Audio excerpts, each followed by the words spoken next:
Cheers, babes. How are ya? Like and subscribe. We're at the start of a brand new Euros. I know I've been absent for a couple of days. Don't at me about that. It has been non-stop. But Group D are in action tonight, so you know where I'm at, right in front of the TV and right here with you as well. Wow, wow, wee, wah. The Welsh against the Dutch did not disappoint. Before we get into the nitty-gritty, I just want to say one thing. Thank you to you who always return and who enjoy the content on this channel. So it was Euro 2022, the delayed Euros from COVID, when it was here on our doorstep in England, that the channel was created. The channel was born. And I covered a lot of the games for TalkSport. And I was doing reports and I was at games and we're just taking it all in. And the channel grew nicely. It grew nicely. And I've loved it. It's your little baby. Anybody who's got a YouTube channel or any content creation or whatever it is that you're passionate about, it becomes absolutely everything to you. And you know what? I've stepped off for a little bit, probably haven't been my absolute best that I could be. But a Women's European Championships is when you see elite me, whisper an angel in hand, having just watched the Wales game against the Netherlands. Where to start? Well, congratulations, the Dutch. This bad phase, this run of ox form that you've been in seems well and truly out the window. And some people would say, well, it's the Welsh. They've not been at a major tournament. The Dutch are better than them. Don't underestimate the Welsh, especially with the pride and the passion that they've just brought to this tournament. Now, you know how I feel about Wales because of what happened against the Republic of Ireland. But do you know what? Credit to them. They won that game fair and square. They won that game at the Aviva and they deserve to be where they are in Switzerland for this game. And you know what? For that first half, that was a really, really solid performance.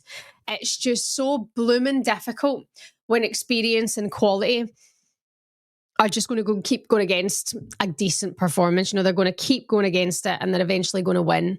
And that's what the Dutch did. Now, what's interesting about Group D, and as we've said it 100 times, and as you know, you're probably bored of hearing it, is that it is the group of death. And there's so many talented sides in there. And I actually thought tonight, if Wales could capitalise in this group, they could have nicked a point against the Netherlands. And for the first half, it kind of looked like that could happen. But Vivianne Miedema does Vivianne Miedema things now, doesn't she? We all are in agreement that Viv is the undisputed GOAT, right? Right? She's the GOAT. She's the GOAT. The fact that the twist of fate that happened this season that did, you know, the fact that, you know, Jonas wanted to move on from Vivianne Miedema and she left Arsenal and then goes to Man City and then Arsenal win the Champions League. Viv has won the Euros already for the Netherlands and changed football in her country. She's the Leah Williamson, but a goal scorer. She's Beth Mead. How cute is that? The Beth Mead of the Dutch team, as Beth obviously is for England. I just watched her tonight and I thought, fuck me, man, you're such a good player. And there's the doubts, there's the reservations of the fitness. We know she was sent home from the last camp. But I think it's games like this, it's tournaments like this where you see players like Vivianne Miedema come alive. And I actually think it'll be the same for Beth Mead. When she gets her opportunities, Beth Mead will come alive. She'll rise to the occasion. She'll relish the opportunity. And she'll bring that magic to the game. But let's focus on this one tonight. Let's go back to the start. I was sitting around about 3 o'clock watching Sky Sports News' build up to the game and watched that coverage of the Welsh fans all spilling round the roads, 30-degree heat, singing their songs, singing Freed from Desire, singing the Welsh national anthem, which is an absolute belter, by the way, and just feeling so pumped for it. And I found myself getting emotional. You know I cry at most things. Just thinking, I remember this feeling. I remember this feeling for the Republic of Ireland getting to the Women's World Cup in Australia and thinking, God, they needed this. And you go to Australia and there's such a massive Irish contingent. And, you know, that it was just such a massive fan base in that opening game against the Aussies. And it was a wicked game. And thinking the Welsh have finally done it. Like, something's in my eye. Like, how much the country needs this, how much the girls and boys need this in Wales. And honestly, the group walking around there was so mixed. It was so an eclectic bunch, you would say. And they were so proud and so emotional and so excited. And you watch them sing that national anthem, and there's people crying in the stands because that has never happened before for Wales. Huge moment for them. And they did so well in that first half. And you take your hat off to Jess Fishlock, players like her, Kaylee Barton, Hannah Kane, players who have been doing it for quite some time, particularly Jess Fishlock, who's your Gareth Bale equivalent, I suppose, of the women's game. And to get there must be just the most incredibly proud feeling. And she had her eyes closed during the national anthem, and it meant absolutely everything to her. Very incredibly emotional. And it just took me back to when I was at the stadium in Sydney, and I felt like that stadium was packed, but I could hear Rush. And, this close-up camera came to her on the screen, and she had her eyes closed, and she was shouting, and she's so proud. And I was like, yes, yes. It means everything, but it means more, because once again, this tournament just takes things on another step, another level, and it'll change things for Wales in their country, as it did for Ireland going to the World Cup.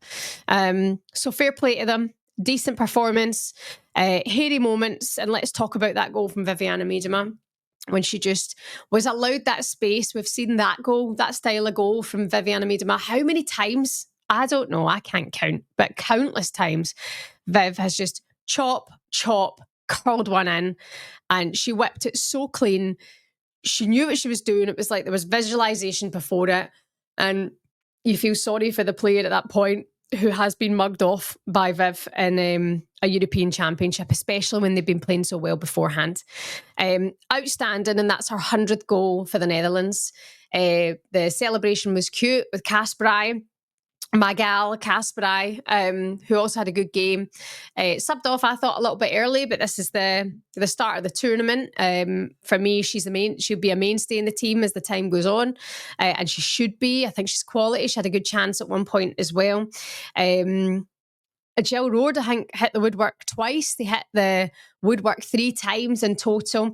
It was Brute and Victoria Palova, who got the second goal, and Brute, who got the third goal.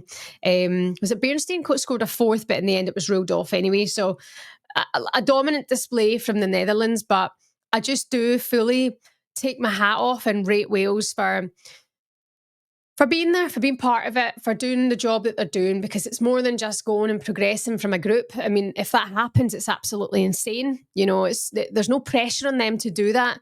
They're already having fun. They're already having the time of their lives because they're there. They've waited all this time and they're there. France, we'll see what happens for them. Could they nick a point against France? It's going to be difficult. But tonight, we'll see that test, won't we? We'll see them against the Lionesses. Funnily enough, our girl, Rue Littlejohn from the Republic of Ireland, Adrian Durham, who I work with at TalkSport, is covering the game tonight for the station for the Lionesses against France. And he sent me a message earlier on saying, FYI, Russia played in the side that was the best win for Ireland ever, which was against France 3-1 last year. So it was July last year. Ireland played in Cork for the first time and they beat France. And Russia just said, look, in terms of how you beat them, it's impossible when they're having a good day. But that day they had an off day. Denise O'Sullivan was in front of her hometown crowd, had a world day. Julianne Russell had a world day. And for that reason, we beat France. We had a good day. They had a bad day. Now, if the Lionesses can come out tonight all guns blazing, I think they really lay down the marker for what's ahead for them in the tournament. France in a transition period, a number of their legendary status players aren't in the team.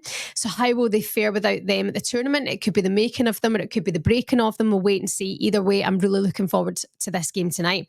But one thing I will say about the Netherlands is that I think they're a stacked team. They're full of quality. We all know that. And I don't think they're being considered enough of coming out of this group because France are there. And for me, personally, it's England, it's the Netherlands, then it's France, because I've seen France at the World Cup. I've seen them just not be good enough, simply not be good enough when it's required of them, when the pressure's on them and they've got to step up and perform. When you look at the game last July against the Republic of Ireland, one-off moment, there's going to be a team who normally make it difficult against, you know, to win, who are going to capitalise on those moments. And I think the Lionesses will be able to do that. The Dutch tonight, I had my reservations going into it. They've shown me what they can do. If Vivianne Miedema can maintain this, touch wood, fingers crossed, mate, they're finalists. You cannot take that away from them. The way the groups go, they're finalists. And it's stacked. Like Sweden, brilliant. Germany, brilliant. Even though I thought they could have done a little bit better last night, they did hold their own, and the keeper did well for Poland last night. But I thought Germany, they've won this competition more than anyone. The Germans, they're ruthless when it comes to football. They're so clinical.